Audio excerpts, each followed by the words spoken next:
そうぜひ発狂する瞬間をみんなと共感したい。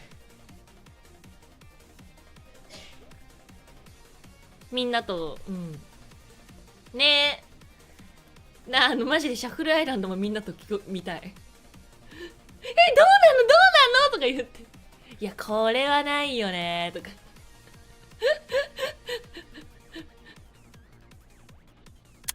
ちょっと待って本当に困るちょっと待ってちょっと待って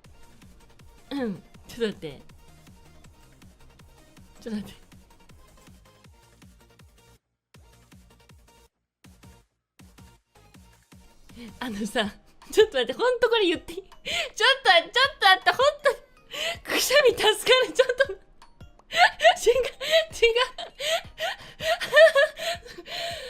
母親のくしゃみだそれ。ちょっとおもろすぎる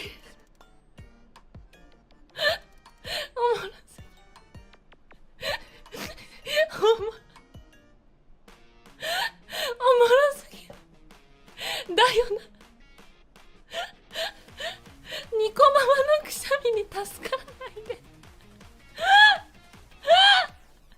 ちょっと本当に面白い。助からないで、助からないの。いや、なんで母親で助かられんだよ。本当に面白い。いやもう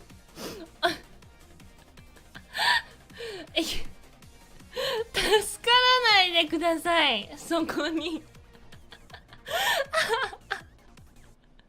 そろそろ仕事だニゴタ行ってきます。いってらっしゃい、無理せずな。デビューしません。デビューします。今日寒いから優しいな。そうやな、ちょっとあったかいもの飲んでもろて。いや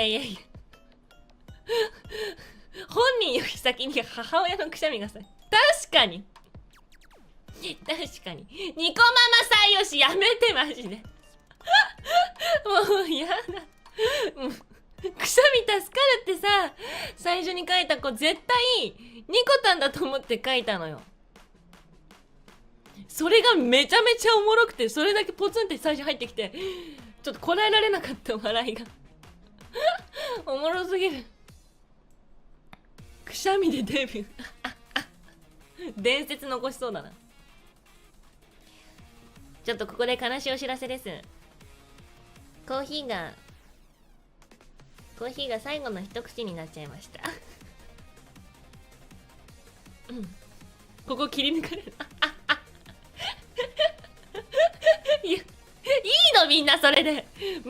くしゃみで、ニコママのくしゃみで助かっちゃって。いいのそれで。悲しいね。